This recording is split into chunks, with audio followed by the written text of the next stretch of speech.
Sorry about that. Good evening, ladies and gentlemen. Welcome back to the Thursday, July 16th, 2026 full council meeting. Thank you for joining us here, and thank you for joining us on Facebook and YouTube and whenever you get to see us. All right. At this time, I will ask Mr. David Bice to come to the podium and pray. If you would, after Mr. David prays, remain standing for a 30-second moment of silence and join me with the pledges of allegiance afterwards. Thank you so much, Mr. Bice. Heavenly Father, we thank you so much for your kindness, your grace, your mercy, and certainly your patience. And while we don't deserve you, we're thankful that you're always faithful to your word. You've never forsaken us, and you're here with us tonight. We're going to need your guidance in the decisions that are to be made.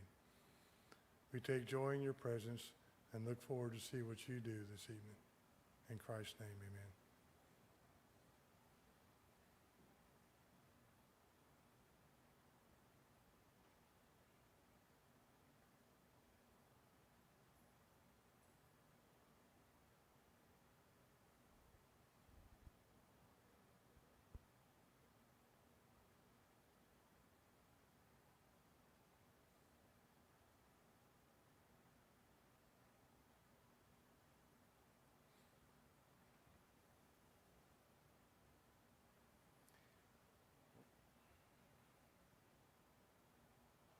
If you would join me for the Pledge of Allegiance. I pledge allegiance to the flag of the United States of America, and to the republic for which it stands, one nation, under God, indivisible, with liberty and justice for all.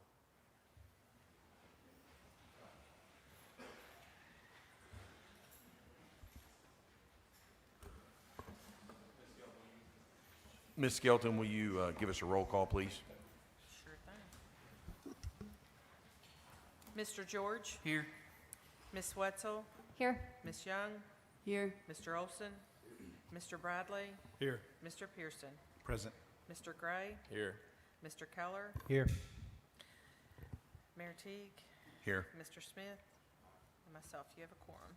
All right, thank you so much. You're welcome.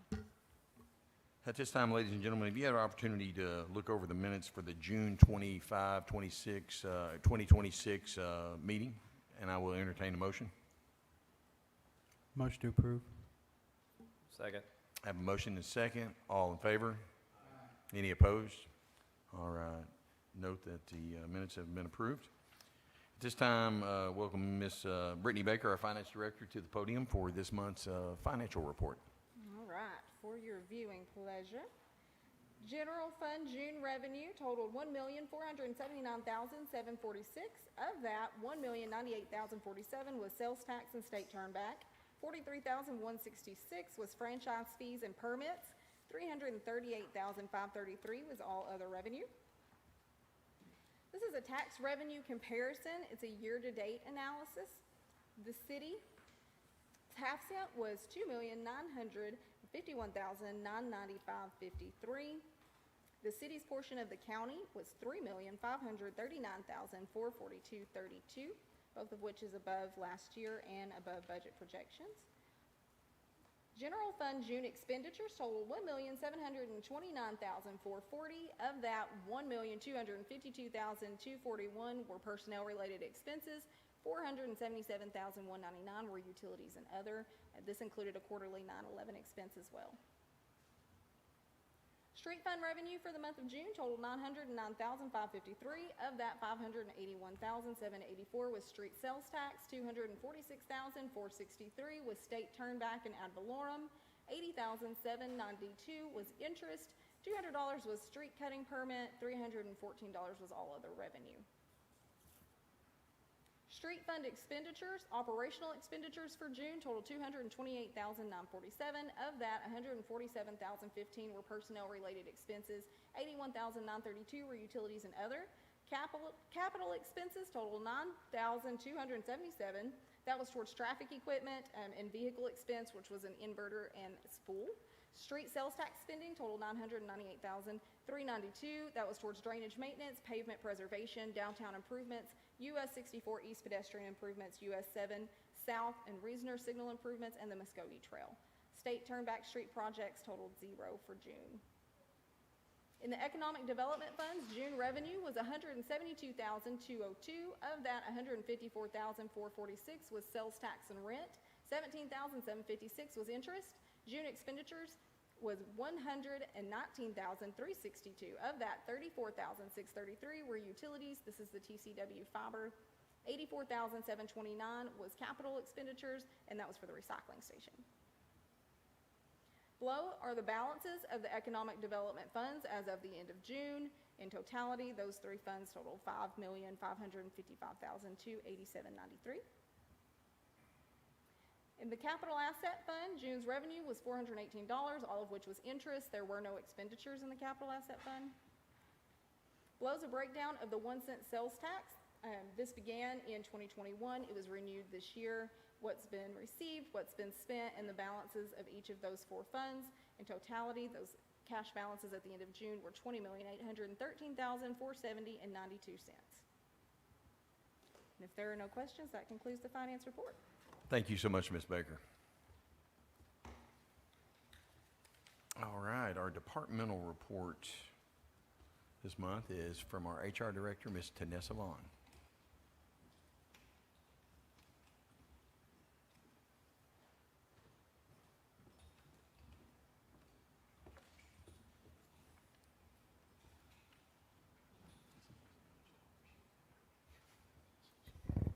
All right, good evening, everyone.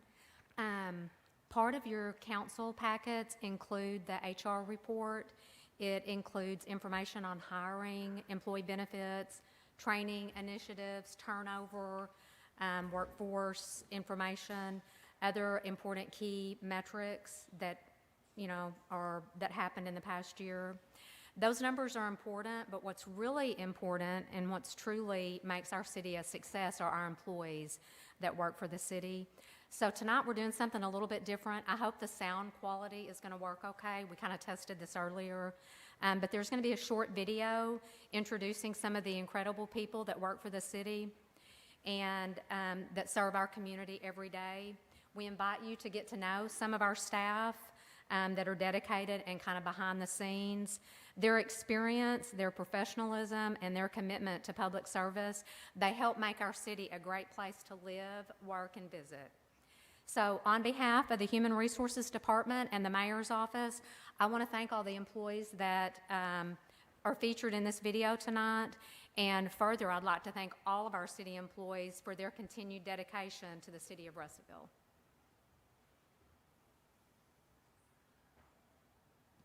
Hi, I'm September Vignate. I work here at the Hugh Center in Public Works, and I clean the building. I've been working here for 9 years. I'm Gavin Wilson. I am the city planner, and I've been working here for 1 year.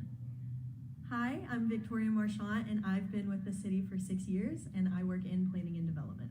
Hi, my name is Patrick Karp. I've been with the city for 4 years, and I'm the airport director. My name is Kenneth Duval. I am the Public Works Director. I've worked here 29 plus years. I really love my job because I like helping people. Hi, I'm Kelly Dinkle, and I'm the Grants Administrator. My office is here at City Hall, and I've been with the city a little over 3 years, and I absolutely love what I do.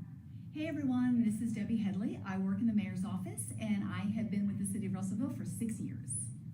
Brim. I've been with the city for 4.5 years. I'm the lineman out at the airport. We cut grass and gas up airplanes. Hola, welcome to City Attorney's Office. My name is Claudia, and I just wanted to let you know that one of the things that I love to do here is to help the Hispanic community and be a liaison to those, that have issues with English, be able to use my Spanish skills. So for that, thank you. Hi, I'm Greg Stuhan. I've worked for the city for 8 years now. I am blessed to be able to be here and get to work with all these great people. Hi, I'm Robbie Kendall. I've been working for the city for 4 years now, and I am the admin assistant for the Russellville Fire Department. Hi, I'm Deanna, and I've been with the city for 5 years. Hi, I'm Lisa, and I've been with the city for 3 years. My name is Brittany, and I've been with the city for 2 years. And we are the Finance Department. Terry Thomas. I'm the Parks and Rec Director for the city of Russellville. I've been here for 28 years. Hey, I'm Mason Gresham. I've been with the Russell Police Department for 4 years in the patrol division, and I help teach DT for the department. I'm Mike Vernon, Director of Animal Control. I've been with the city for 38 years. My name's Mariah Jeffco. I'm the Recreation Program Manager for the City of Russellville Parks and Rec Department. I've been here going on 2 years. I love my job because I get to invest in the youth and bring youth programs to the City of Russellville. Hi, my name's Nikki Duval. I'm a permit tech for the City of Russellville. I've been here for almost 4.5 years. I do enjoy working for the city. It's much more laid back than the other jobs I've had, but I do enjoy helping anyone if they have questions. This is Chris Lewis. I'm the traffic superintendent. I've been here for 6 years. Madeline Fithen. I'm interning with the Public Works Department this summer, and I also interned last summer.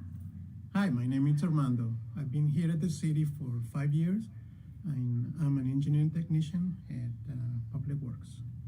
Hey, this is Sarah John Dahl, and I'm the Historic Preservation Officer, the Floodplain Manager, the Sustainability Director for the City of Russellville, and I just really enjoy helping to make this community better for everyone. James Shirley, Fleet Supervisor. I've been here for 6 years. Benino Garay. I've been here for 4 years, and I'm Equipment Operator 1. I'm Bryce Davenport. I've been with the Russell Police Department for 37 years now. I'm currently in the training division and bike patrol. Hello, I'm Roberto Aponte. I'm the quartermaster slash evidence technician for the Russellville Police Department, and I've been here for close to 18 years. My name is Aaron Trimble. I am the GIS department head over here, and I basically make tools to help other people within the city do their jobs a little bit better. Hi, my name is Rachel Duval, and I am an intern at Recreation and Parks. I chose the City of Russellville to intern at because I saw how much my dad loves the city, and I would love to give back to this incredible community. I'm Jake. I'm an Operator 1. I've been here for 4 years. Haney, I've worked here for 15 years, and I'm a Supervisor 1. Junior Marple, Public Works Operations Manager. Been here for 15 years. I'm Karen Evans. I am a permit technician here for the City of Russellville, and I've been here for 3 months. My name is Kayla, Public Works Reception. I've been here for 2 years. I take all of the first calls that come in for any concerns. I'm a helper by nature, so I enjoy making sure that people's requests and concerns for the city, no matter which department they go to here in our building, gets to who they need to get to, and they're completed. So, but I enjoy working for the City of Russellville. Hi, I'm Desiree. I am the Public Works Construction Inspector for the City of Russellville, and I have been here since April of 2026. I'm Kurt Sloan. I've been with the Russellville Fire Department for 34 years, and tomorrow is my last day. I am retiring. And I tell you that I have no regrets. I have had a fantastic 34 years. The people that I've gotten to work with and had the privilege to work with and work for have been fantastic. I would do it all again.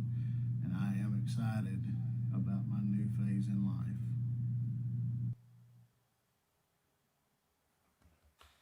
Good job. From 3 months to 37 and 38 years and 34 years, that's incredible. That's awesome. Does anybody have any questions about anything? All right, thank you. Thank you. All right. That's awesome. Thank you. Our people are truly our best asset. We are blessed to have a lot of amazing people. At this time, Chairman Gray, do you have anything? No report, Mayor.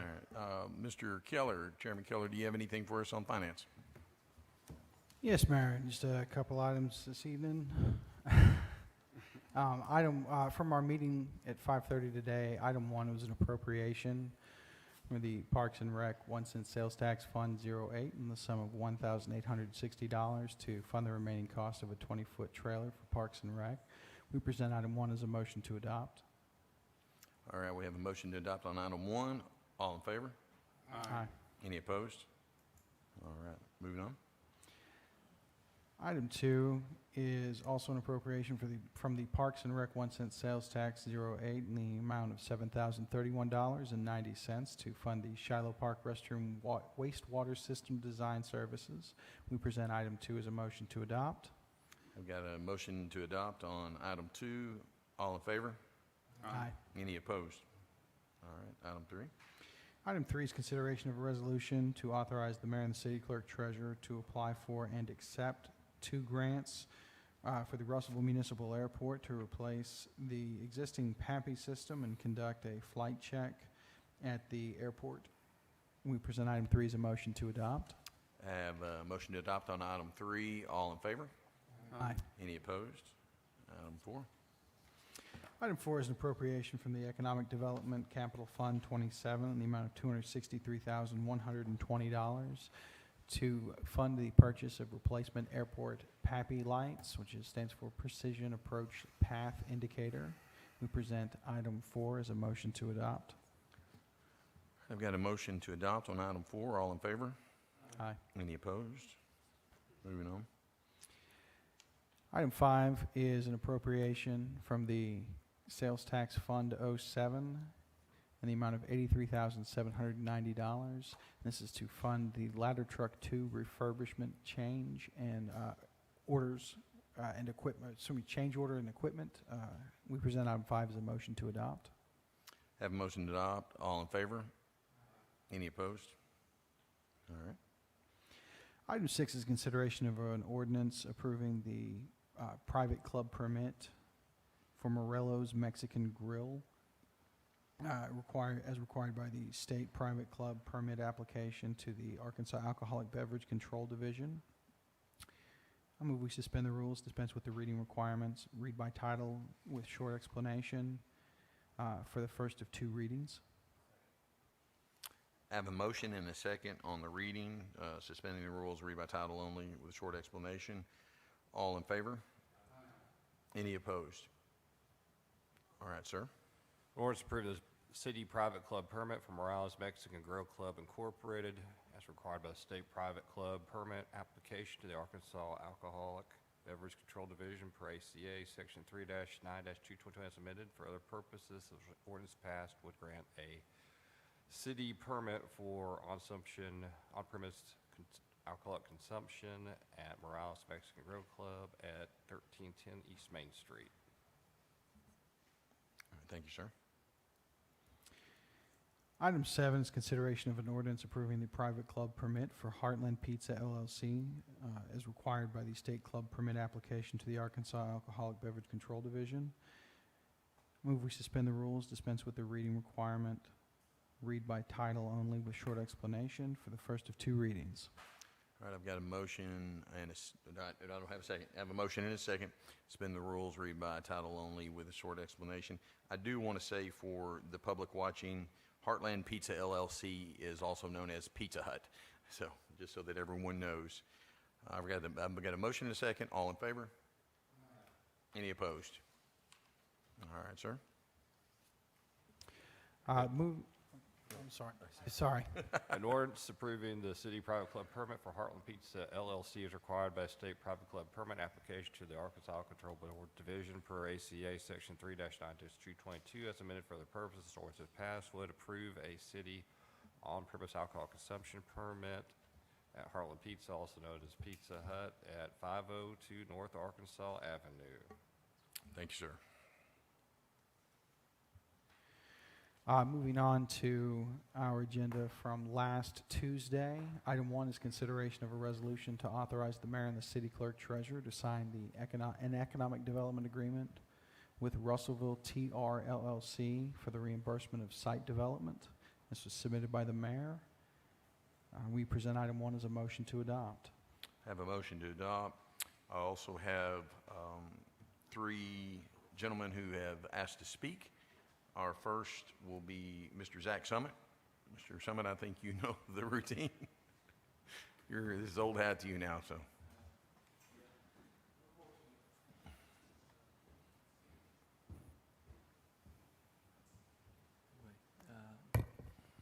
Thank you. I'm Zach Summit from the Old South Restaurant. Before the council votes on, I appreciate everybody taking time to talk with me about this. Appreciate your viewpoints and your concern for the city. I think everybody here wants the best for Russellville. And though we may disagree strongly about things, I appreciate all you guys and the heart behind what you do, and the decisions you make. I intended to be here last Tuesday at the agenda prep. There was on the side it says the 14th, and so I didn't know it was happening until 30 minutes before it was, and it was dinner time. So anyway, I do have a few questions I'd like council to talk about if they can before they vote, to just nail down exactly how the clawbacks work, when they go into effect, when they stop. I think there's some, I had thought that Roadhouse would be providing reports saying that they are fulfilling whatever, but I don't think that's exactly how that works. I think once they go in the building, we're done with that, but just like to clarify that. And I'm concerned about how this decision affects future decisions. And the value proposition that Bowen Kemp brings is this sales tax leakage that I'd never heard about until recently, and the jobs that they bring, the low-skill, entry-level jobs. And there's 120, that's quite a few. But if we are voting based on that, every national chain that comes to town is going to walk in here and they've got the same proposition. If they're not already in town, they're going to come in, they say, we've got sales tax leakage, we can help with that. We're going to bring jobs, whatever jobs they are. And if this is why we're voting on this, how do we vote in the future? Is this something we do every time a national chain comes to town?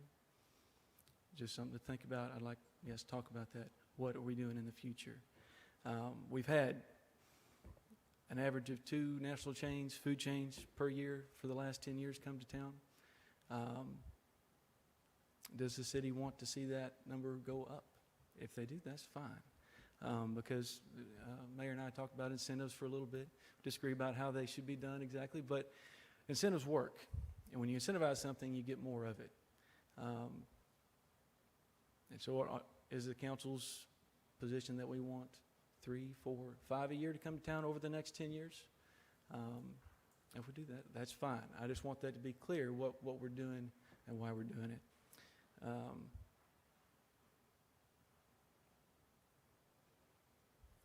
Anyway, I did talk to Bowen Kemp, and we sat down, had a long talk.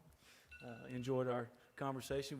We disagree, but and I wish them all the best. I'm not here. I know I'm not on their Christmas card list, but maybe. I appreciate them. I want them to be successful at whatever they do. But I would encourage council to reconsider voting again, or consider voting against this. Thank you, Mr. Summit. Next to speak is Mr. Don Clark.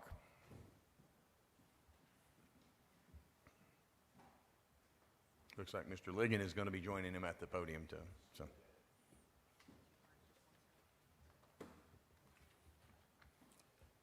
Zach, you're on the Christmas list. Don't worry about that. Mayor, Council, we appreciate the opportunity to stand in front of you again. Following the last meeting, as alluded to, we did have the opportunity to come meet with Mr. Summit and hear his concerns, and we appreciated the conversation and the opportunity to better understand where he was coming from. We also took the opportunity to explain that, again, the large national chain name is attached to this project, but the developer is Russellville TR LLC, which is a small business based out of Northwest Arkansas.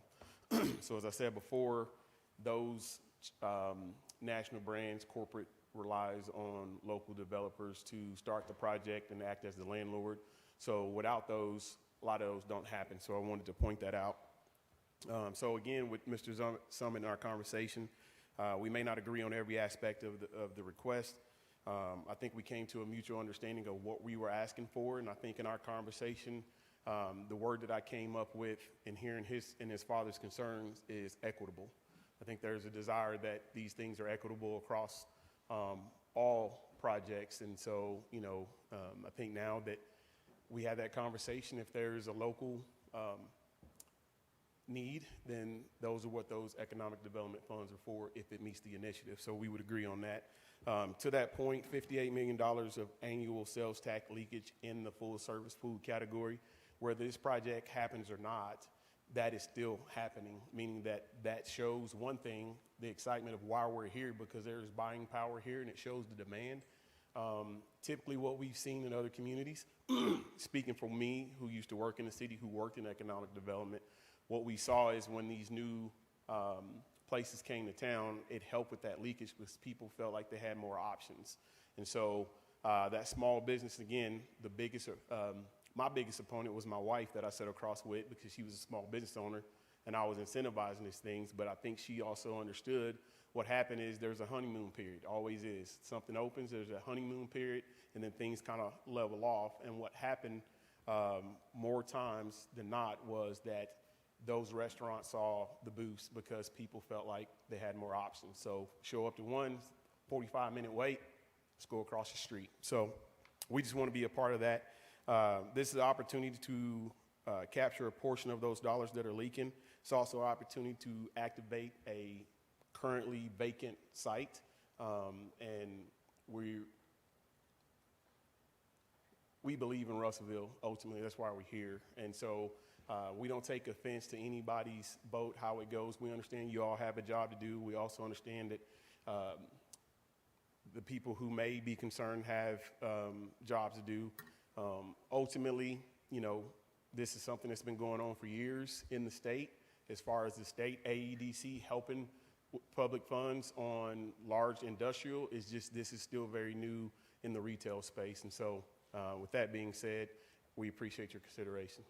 Stand ready for any questions that you have. Thank you. Mr. Ligon?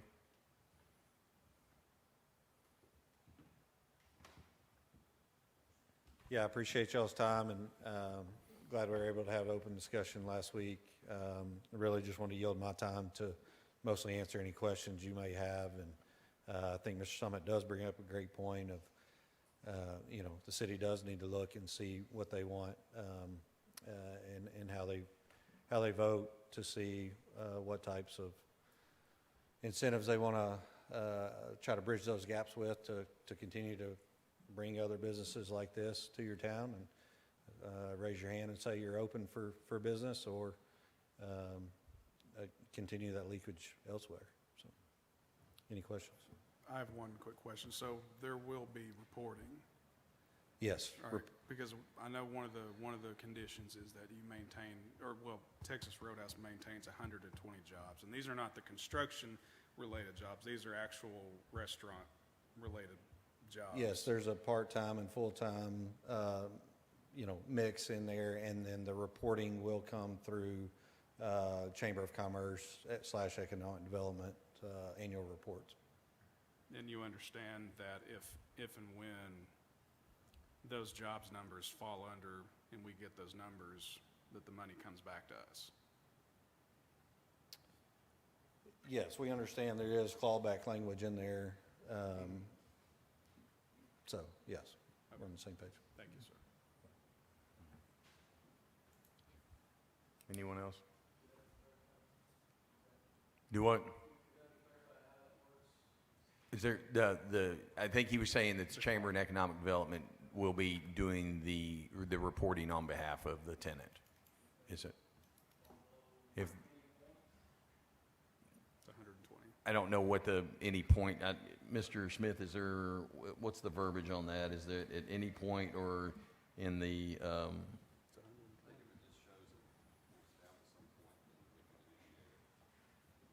Mr. Clark, were you going to say something, sir?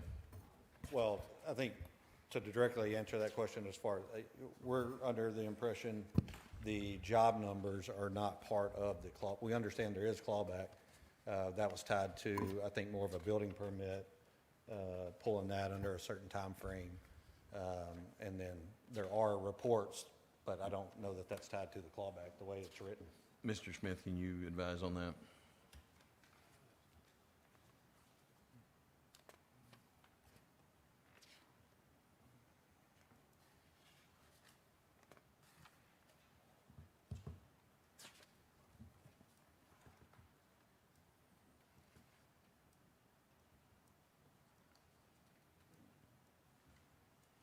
Pretty sure it says if the company fails to fulfill any of its requirements or obligations accepted by it as pronounced in Section 1. Section 1 includes job creation 120 jobs, 60 part-time, 60 full-time.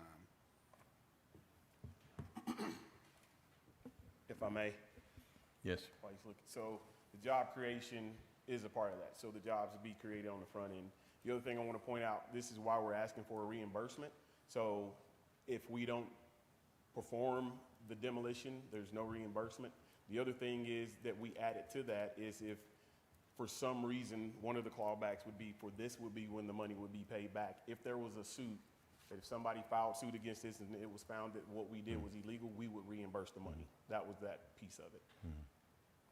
But the job creation and the numbers, I do not think was in perpetuity. I think it's the creation of the jobs and bringing in.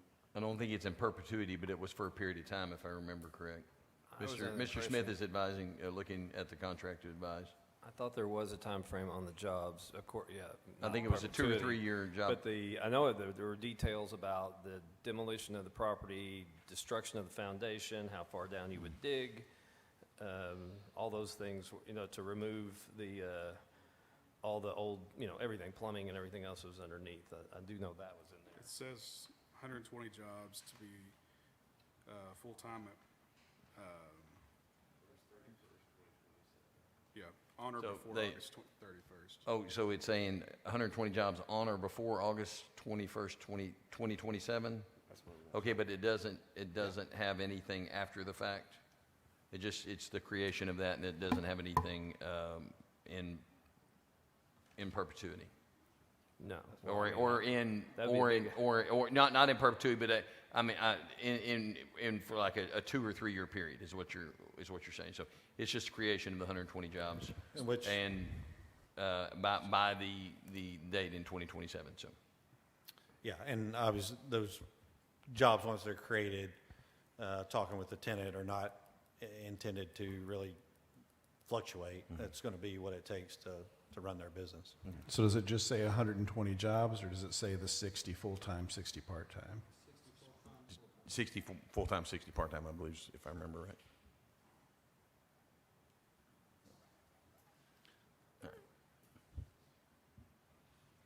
All right, I'll entertain a motion. Hold on, I just wanted to say, Okay. No, we don't have I said that. It was a motion to adopt because it came from the. Yeah, it was, okay. So actually, we do have a motion, okay, so we do go to a vote after Mr. Pearson. Yeah. I fully believe in free market capitalism. And when you talk about industry, the difference is they're rarely in direct competition with each other.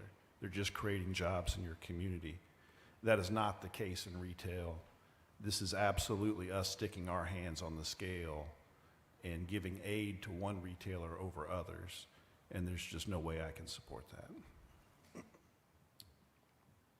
If I could say something real quick. I just want to thank you guys for trying to educate us as best as you can, and everybody that I spoke to, because I was unclear about a lot of stuff. So having that communication was very helpful, and I appreciate that.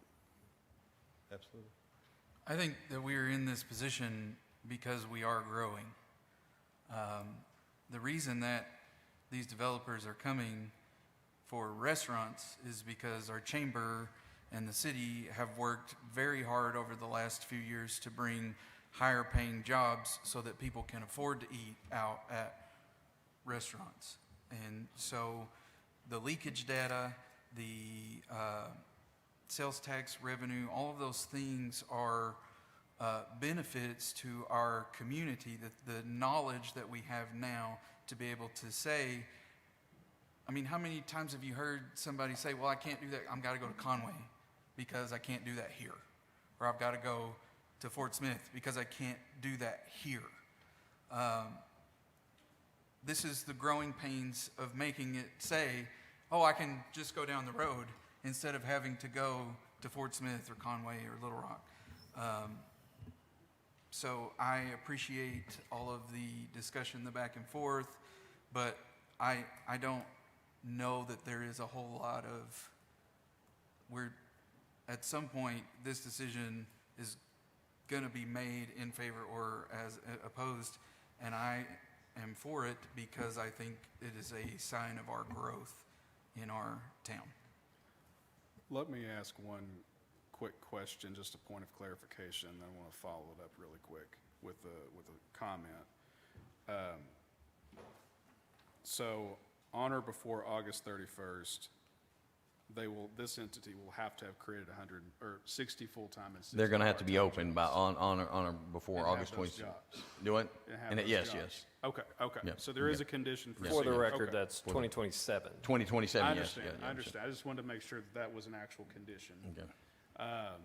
Second of all, this isn't, it may be unusual that we're creating an economic incentive for a retailer, but this is hardly the first time we provided some sort of, or endorsed some sort of tax, whether it be a tax back or some sort of economic incentive, a money incentive, a public funding incentive to create jobs. So I think it's a bit unusual that we're now drawing the line here. I think my attitude is if you have this much money coming back into the city, this many jobs created in one investment, then I think that's a win-win for Russellville. So, All right.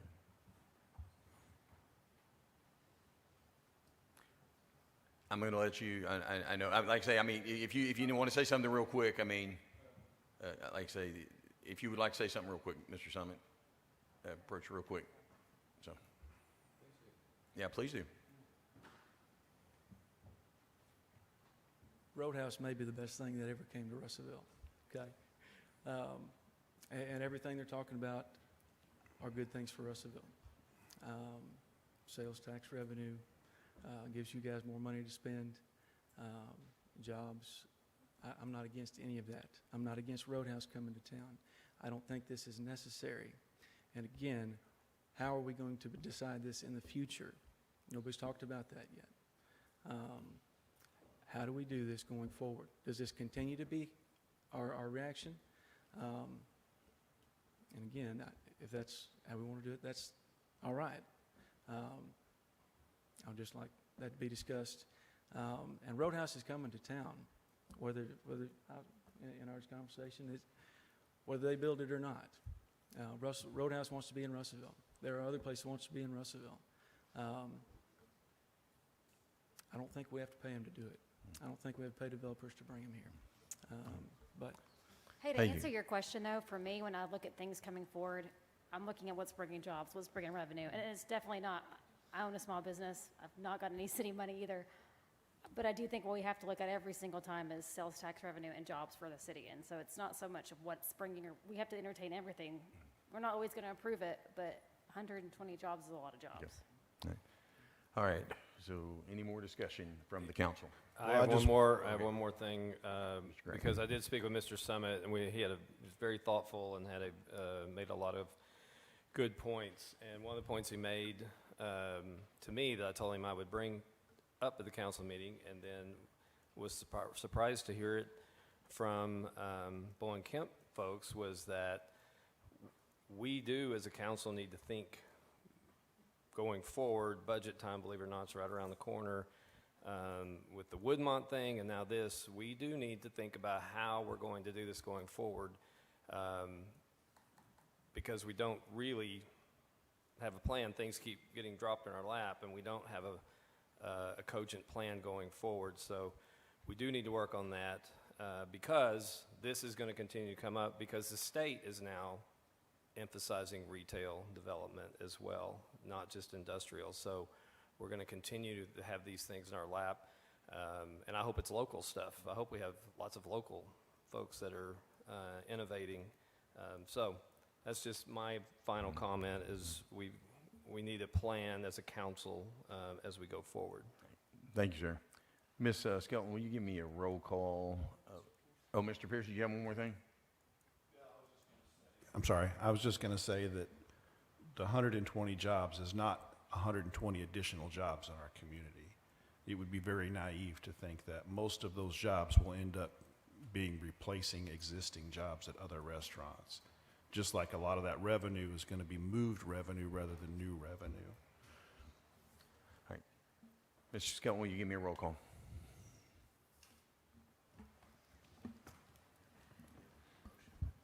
We have a motion. Do it came from finance, so it already has a motion. It came from finance, so it does have a motion. So have a motion, and I know we're going to be.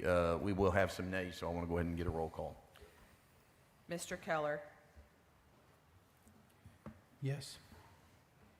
Mr. George, Yes. Miss Wetzel, Yes. Miss Young, Yes. Mr. Olson, Mr. Bradley, Yes. Mr. Pearson, No. Mr. Gray, Yes. 7-1. All right. Thank you, ladies and gentlemen. All right, Mr. Keller, it's you again. Item 2 on our agenda is appropriation. It's a pass-through from the general fund carryover in the sum of $500 to be used to create a pass-through for Historic District Commission's implementation of the Certificate of Appropriateness application fee and the associated cost of notification. We present item 2 as a motion to adopt. Have a motion to adopt. All in favor? Aye. Aye. Any opposed? All right, moving on to item 3.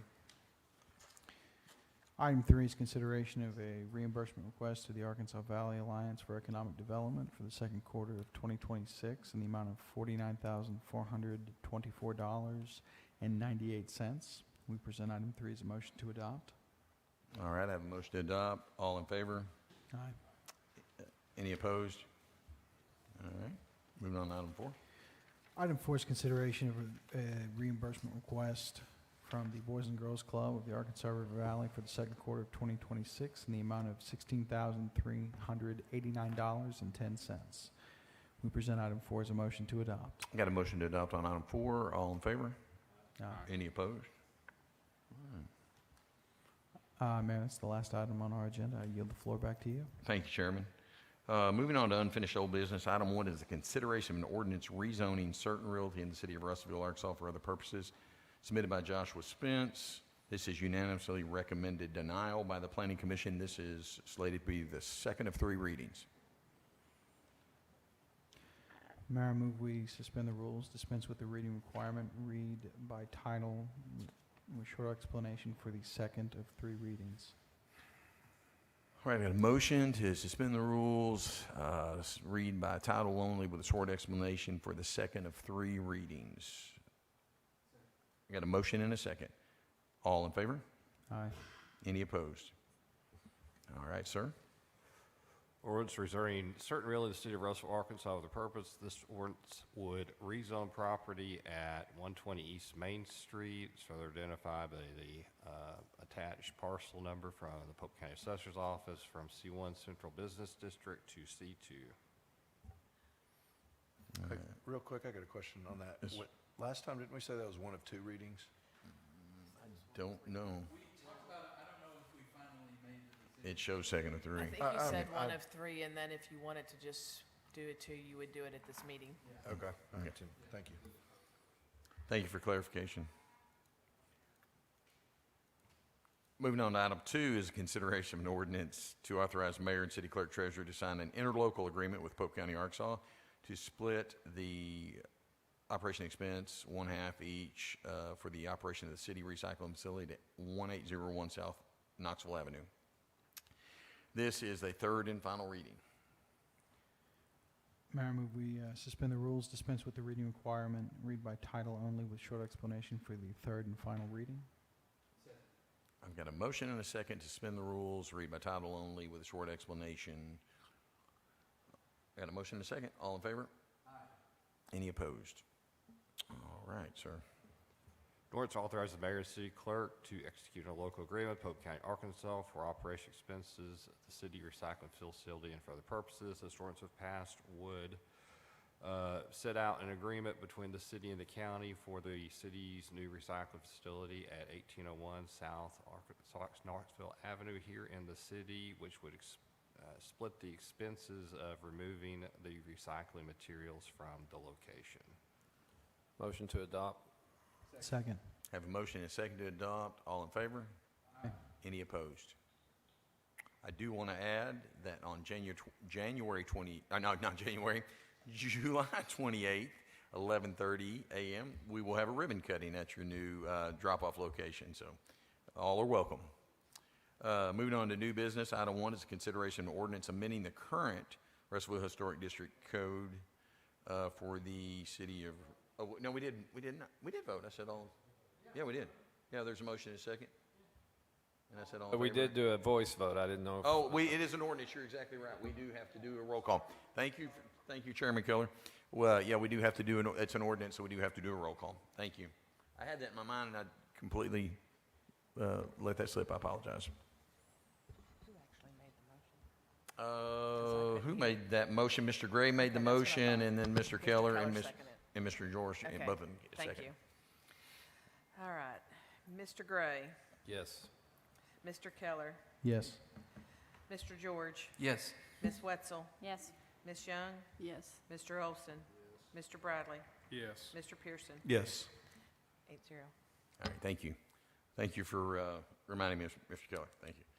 All right, moving on to new business, consideration of an ordinance amending the current Russellville Historic District Code, City of Russellville, Arkansas, adopted by ordinance 2460 for other purposes, submitted by the Russellville Historic District Commission. Mayor, I move we suspend the rules, dispense with the reading requirement, read by title only with short explanation for the first of 3 readings. Second. I have a motion and a second to suspend the rules and read by title only with a short explanation. All in favor? Any opposed? Sir? An ordinance amending the current Russellville Historic District Commission Code for the city of Russellville, Arkansas, adopted by ordinance number 2460. And for the purposes this ordinance, if passed, would make amendments to the current code adopted by 2460 by amending Article 2, Section 5, Chapter 5, Section 7, by adding new subsections 7.1.1.4, and which would raise the application to $100. And also amend another section that would provide the RHDC to provide public notice as opposed to the applicant to adjacent property owners. All right, thank you, sir. Item 2 is a consideration of an ordinance for rezoning certain property from R1 to C2 located at 2304 SR 124. This is formerly known as Taylor's Grocery to most of us. This is submitted by SAMU General Market, LLC, on behalf of Y&O Russellville, LLC. Make motion we suspend the rules, read title only with a short explanation for 1 of 1. Second. I have a motion and a second to read by title only with a short explanation, suspend the rules, read by title only with a short explanation for 1 of 1 times. All in favor? Any opposed? All right, sir. An ordinance to rezone certain real estate of Russellville, Arkansas, and for other purposes. An ordinance if passed would rezone property located at 2304 SR 124, also identified by the Associated Hope County Assessor's Office parcel number from R1 to C2. Motion to adopt. Second. Can I make a quick clarification? Because when we do a 1 of 1, this was because the applicant had to close financing. That's the reason we're doing 1 of 1 instead of the normal. Okay. Thank you, Mr. Gray. I have a motion and a second to adopt. Any more discussion? All in favor? Aye. Ms. Skelton? Yes. Hang on a second. Mr. George? Yes. Ms. Wetzel? Yes. Ms. Young? Yes. Mr. Olson? Mr. Bradley? Yes. Mr. Pearson? Yes. Mr. Gray? Yes. Mr. Keller? Yes. 8-0. All right, thank you. All right, moving on to item 3, it's consideration of an ordinance imposing a temporary moratorium on the acceptance, processing, and approval of applications for the development, construction, or siting of data centers within the incorporated areas of the city of Russellville, Arkansas, establishing a temporary committee to study, address, and provide recommended legislation to regulate data centers in the city and for other purposes. This is sponsored by Councilmember Justin Keller. Mayor, I move we dispense with the reading requirement, suspend the rules, dispense with the reading requirement, read by title only with short explanation for the first of 1 and only reading. All right, I have a Second. motion. Oh, okay. Who's the second? I'm sorry. Mr. Pearson. Gray? Pearson, okay. All right. I have a motion and a second to read by, or to suspend the rules, read by title only with a short explanation for one time. All in favor? Aye. Any opposed? No. Okay, Mr. Olson. Can we have, where can we have discussion? Now? You want? Oh, this is just to suspend the rules for the reading. Okay, that's what. Okay, so when we go to the vote, we can actually open up for discussion. That'd be okay, Mr. Gray? Yep. Would that work? Okay. All right, so we've, okay, so we do have approval, so yes, go ahead, sir. The board supports the term moratorium on the acceptance process and approval applications for the development, construction, or signing of data centers within corporate areas of the city of Russellville, Arkansas. Establish a temporary committee to study, address, and provide recommended legislation to regulate data centers in the city and for other purposes. Ordinance, if passed, would place a moratorium on data centers for till January 1, 2028, and would also allow a temporary committee to be formed from the city council.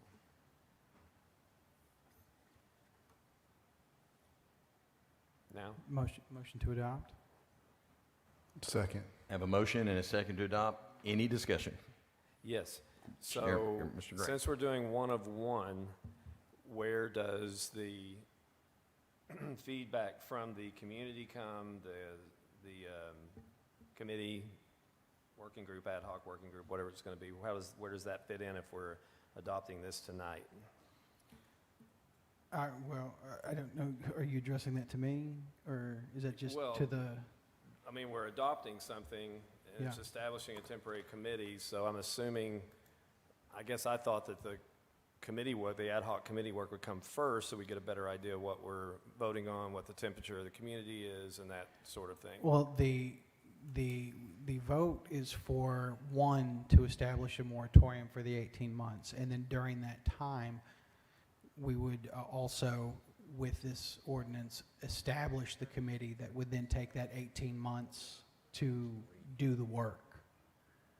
So I can say my thought was that if this is passed, depending on when it goes into effect, whether it's immediately or in 30 days, that what we as a council would do is set up a time for us to meet, and then we would then, because nothing in the resolution says who's on the committee, when we're going to meet, so on and so forth. I figured what we would do is we would, as a body, pick a time for us to come together and start setting up exactly what we're going to be doing and start inviting folks.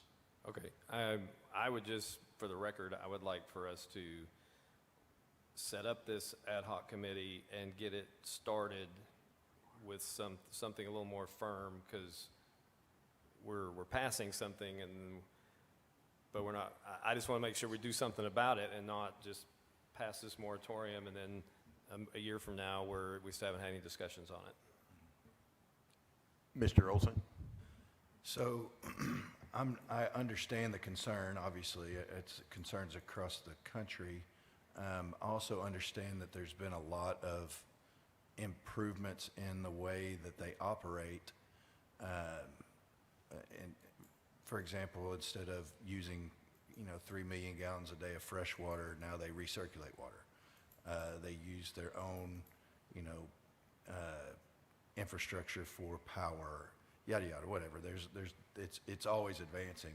So to put a moratorium on a potential large business that doesn't do all the damage that we see in the news just seems a bit extreme for me. So I would be more apt to do something like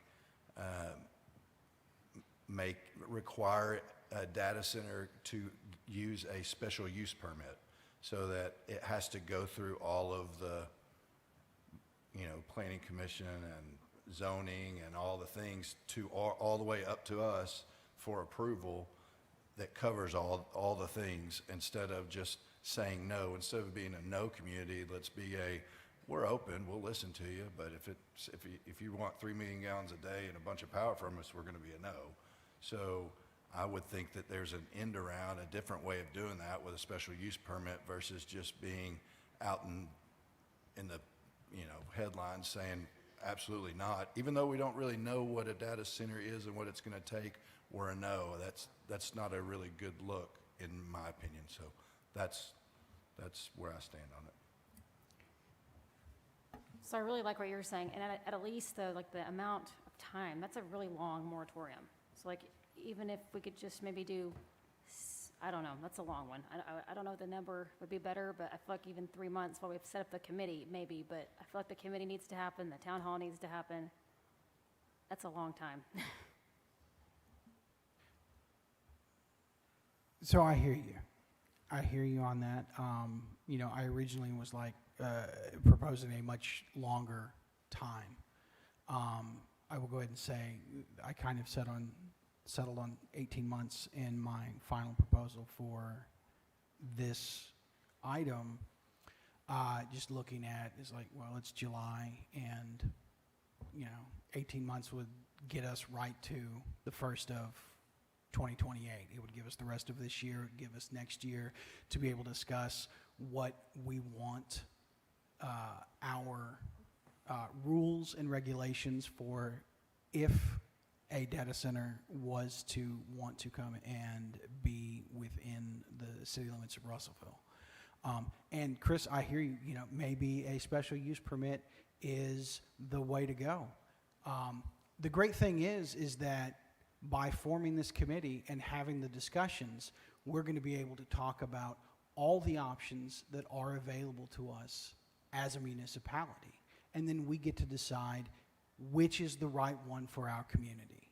Maybe we decide on a special use permit.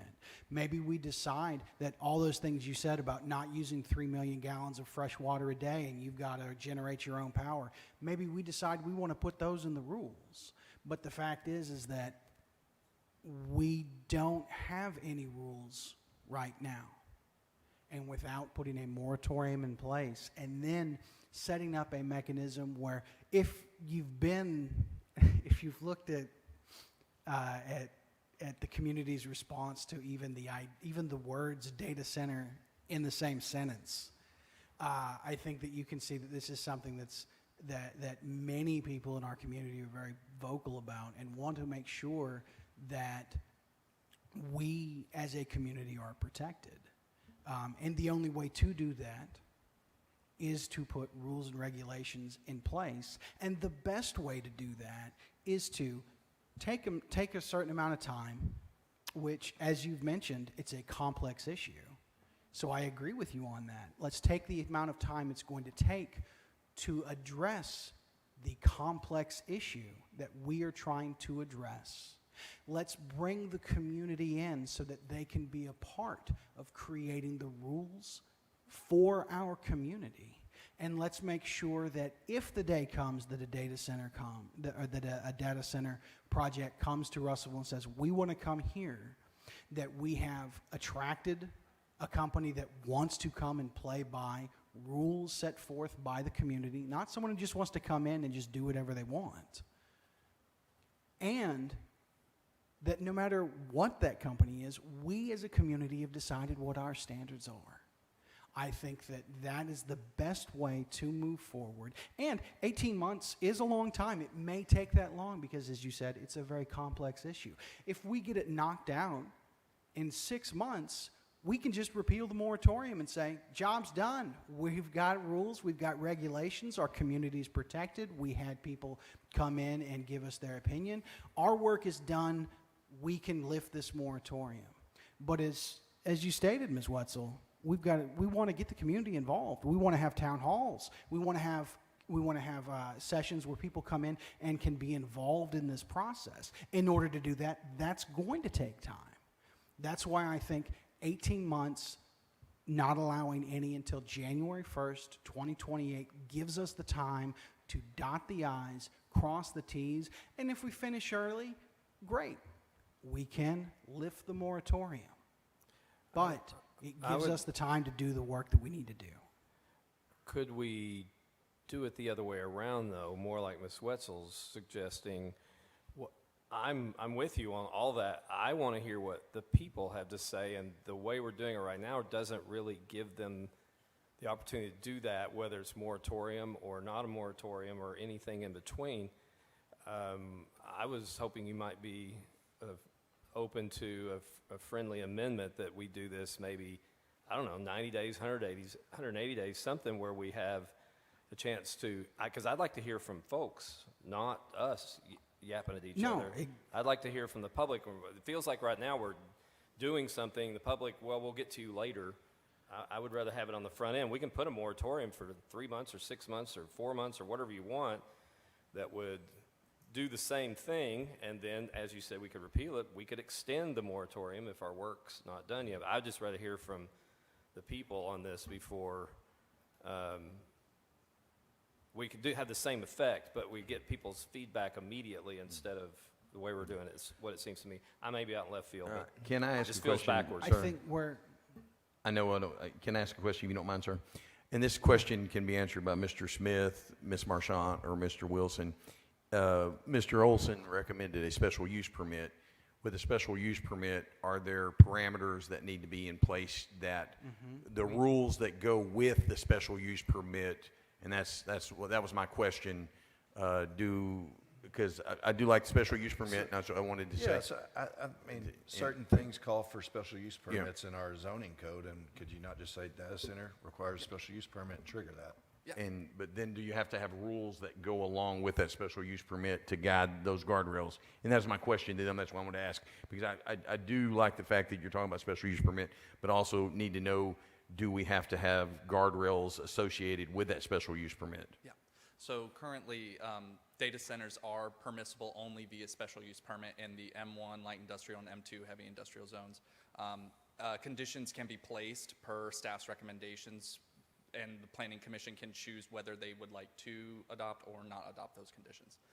The only regulations we have currently in the zoning code for data centers is noise related.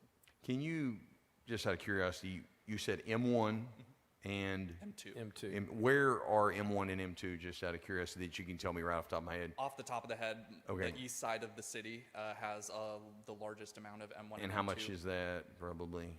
Acreage-wise? Yeah, I mean, there's a little M1 right by the airport, isn't there? Yes, I Yes. believe that one's like 15, 20 acres there, I It's think. all still so. out toward the east, yeah. That's, Yeah. and- Yeah. And then also, so you're saying if there, any other land would have to be rezoned, and that would have to come through Planning Commission, but. Sure. but, I yeah. mean, if you added up all the M1 and M2 in the city, you could probably Frankenstein a patch that's, sizable enough for one of the, LLM data centers that are the current kind of trend across the country.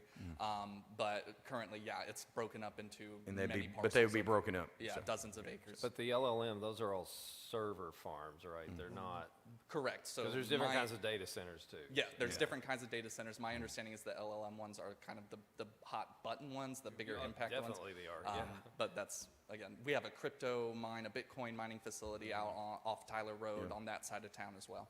and just so you know, a current trend amongst crypto mining facilities is actually stop mining cryptocurrency and convert to data centers for LLMs and other uses. So I think that what Mr. Wilson has pointed out in this, in his answer, is that currently it is by special use permit. Great. So we've got that as a tool. But the only thing we have set in stone as a community is, are they too noisy? We don't address anything else regarding data centers.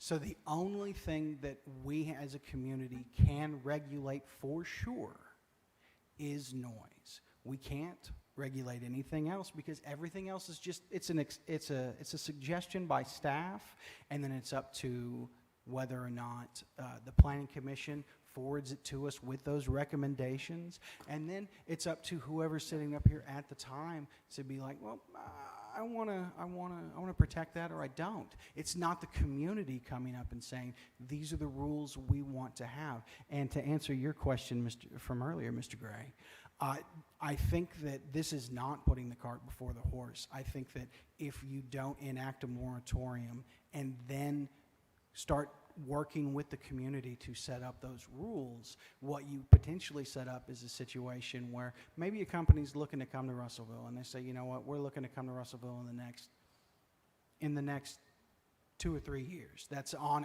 or 5 years. That's on our long-term. That's on our long-term plans. I did for not as we grow. reject a moratorium, though. No. I just was No, saying I'm shorten saying- it, get a shorter moratorium Wilson, so we can you- hear from the public. Yeah, no, Then we can do that. Yeah, but I think that having the moratorium in place to stop while we put together those rules. I'm still is an saying a important part. moratorium. Yeah. I'm saying a moratorium. But I'm you- just saying instead of 18 months, I'm saying, would you be open to a friendly amendment to a 3-month or a 4-month, which we can extend anytime, so we can get public input? Because it feels like we're putting in an 18-month moratorium. We haven't heard from the public. I would definitely be willing to entertain like a 6-month moratorium. Mr. Wilson is asking to interject I would just something. like to clarify, currently, per the zoning code, special use permits do not come to city council. It would stop at planning commission.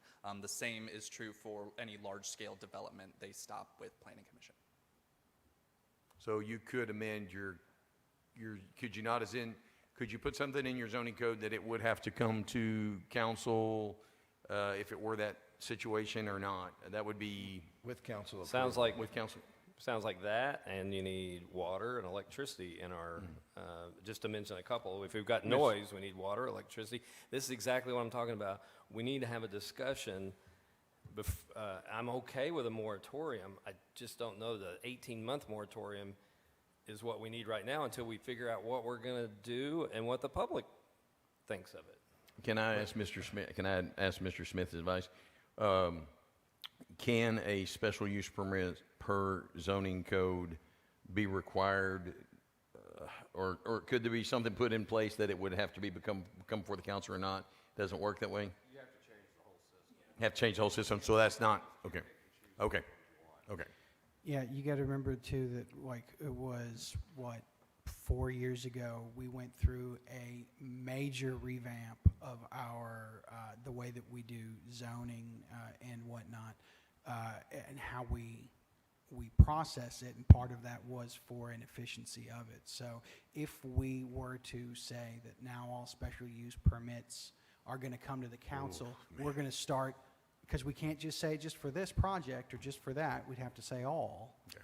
So what we'd be doing is then we're starting to slowly undo all the work that was done over like 2 years to make the whole process more efficient. And if you talk to developers who come from out of state or out of town, they say Russellville's a great place to do development because your process is so efficient. So we'll just be undoing that work. Okay. Go ahead, Mr. George. Well, regarding, you discussed that there are only a few places in town where something like this could go.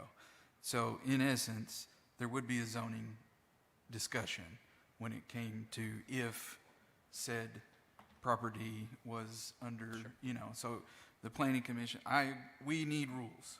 We definitely need rules. And we have some guardrails right now. Not what I would call enough, but I think that a lot of the discussion that we've had tonight obviously has presented some already guardrail, and I think there's enough community-wide understanding and information available to kind of see what struggles we would foresee in the future. So, again, I'm pro-moratorium, pro-guardrails, pro-public interest into this, but we already have some. In that sense, if it, like, they're going to have to buy property, and more than likely that property is not going to be zoned correctly because there's not enough space in the zoning that we have already. So at some level it would come to us in the rezoning. That doesn't, but again, I'm saying it's not enough. You are correct. I'm saying it's not enough. But what I am saying is I don't think we need the full 18 months either. I think a 6-month moratorium would be sufficient. I move to amend the proposed ordinance go from an 18-month to a 6-month moratorium. Second. Now discussion? Okay, well, so I have a motion and a second to amend the moratorium to 6 months. Any discussion? Yes. I would like the caveat placed in there that we will go to work immediately on this, not we're October and we still haven't had a public meeting or a hearing or allowed the public to speak, because that's what I want to hear. I want to hear the public speak, and I also want to get our planning documents. So whatever we have to, within 30 days, 45 days, we have the machinations in place to have a public hearing or a public meeting. I certainly think, and surely in 30 days we can seat this committee. So that would be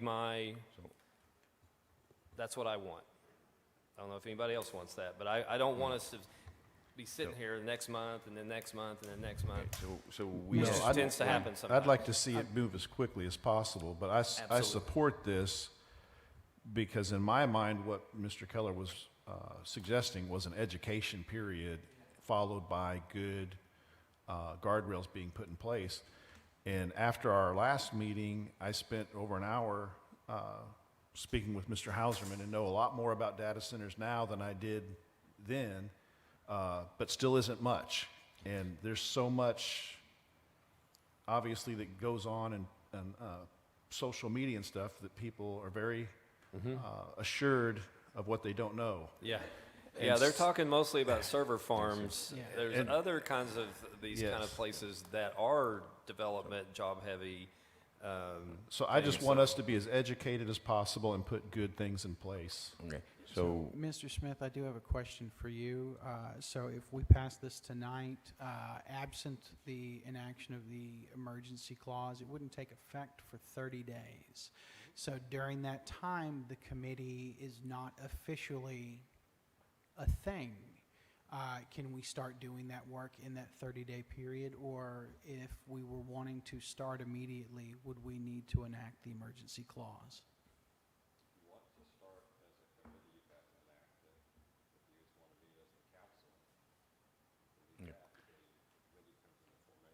Mr. Smith said if you wanted to start as a committee, you would need to enact the emergency clause, and if you wanted to just meet as a council, you could do that within 30 days.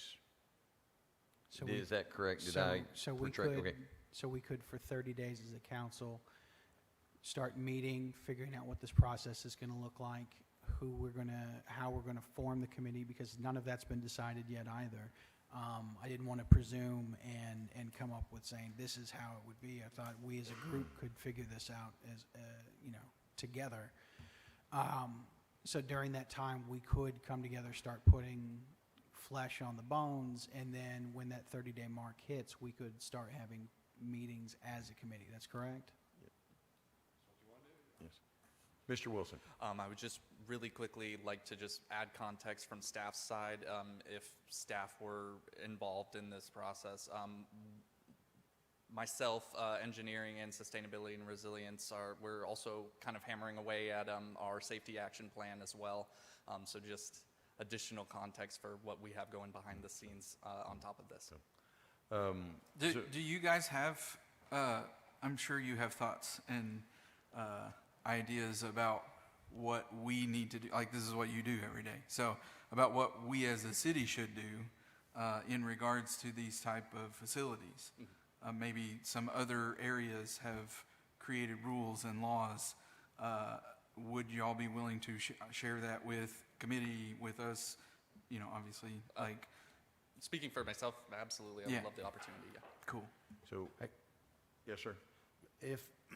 Question, and I know there's this would be a lot of guesswork, but if somebody came to you, a data center came to you and said, we'd like to put a data center here, what would that process, time frame, what would that look like for them? Currently, right now, someone would submit for a special use permit along with plans. That special use permit would have to be brought to the Planning Commission. And then this is, They would have to already have their plans. Right. And the land. This is if the site is, suited for it, if it's ready for it.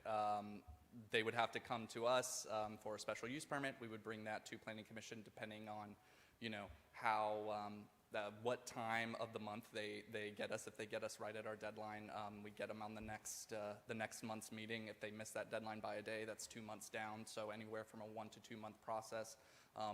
Staff would write a report with a recommendation. Staff would present that report to the Planning Commission, and Planning Commission would ultimately decide whether to approve or deny the special use permit application. But as we talked about, in order for something like that to happen, there would have to be rezoning of property.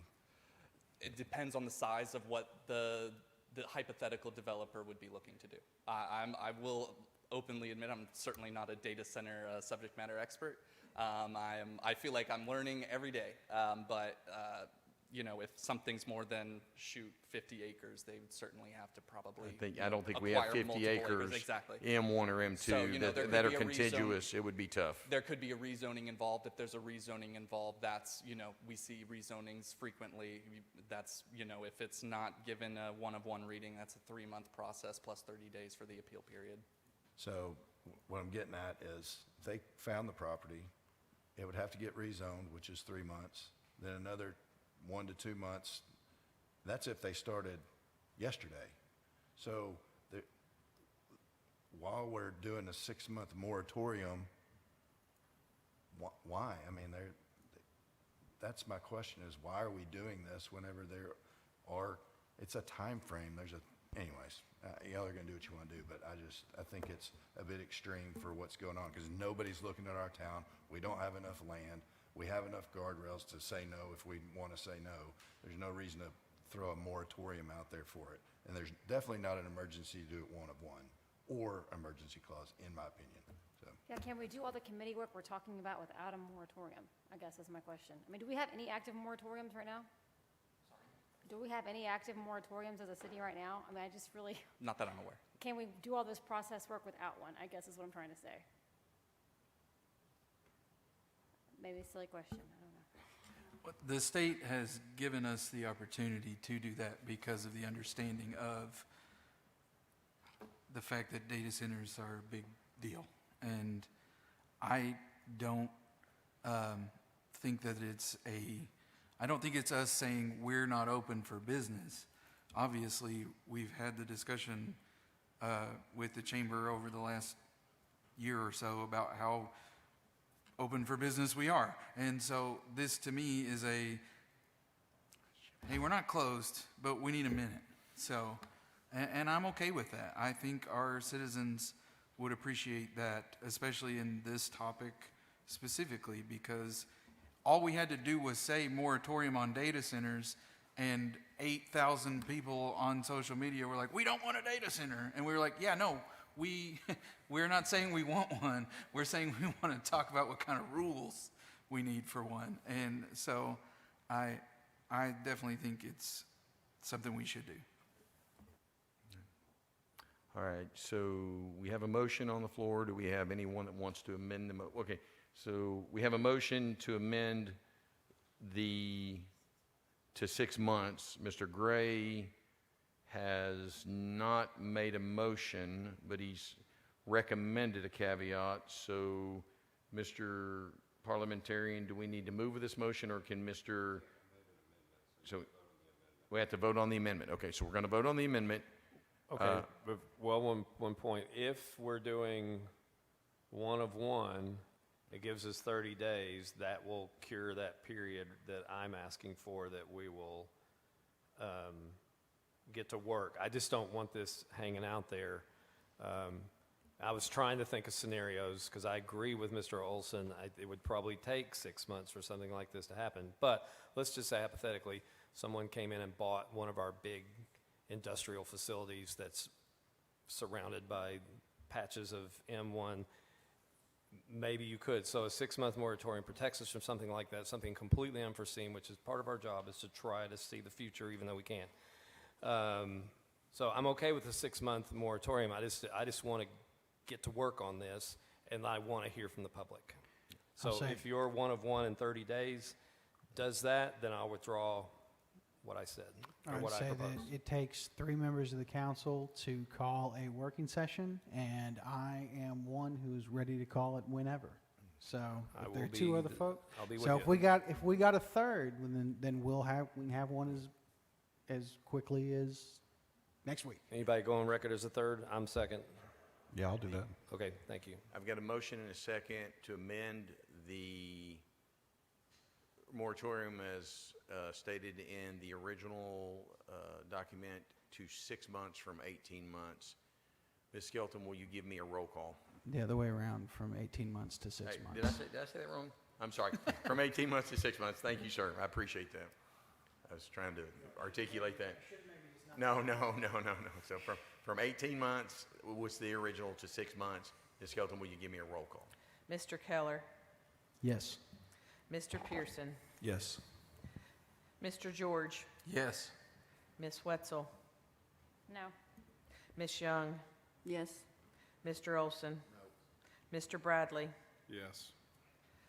Mr. Gray, Yes. 6-8. For the record, 6 months will be what? Well, will it be when it goes into When it- effect? When it goes in, that's what I want to know. So it'll be in February.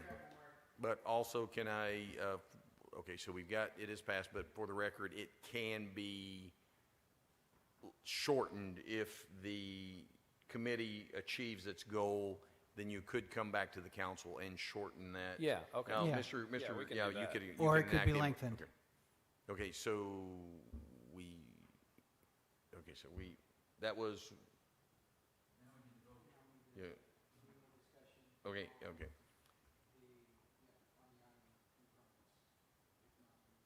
Okay, wait, did we not just vote on the item?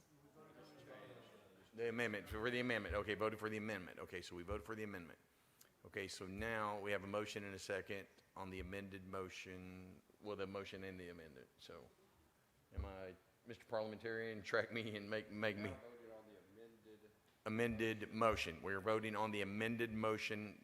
Do I have a motion and a second on the amended motion? We got our, okay, our motion and a second. Okay, call the roll on the amended motion. Boy, I'm confused. I'm glad you're here, Mr. Parliamentarian. So. Mr. Keller, Yes. Mr. Pearson, Yes. Mr. George, Yes. Miss Wetzel, No. Miss Young, Yes. Mr. Olson, Nope. Mr. Bradley, Yes. and Mr. Gray. Yes. It's 6-2. 62. Okay. So that will be, all right. It passes. I'll entertain a motion. All right, we will adjourn. Thank you, ladies and gentlemen.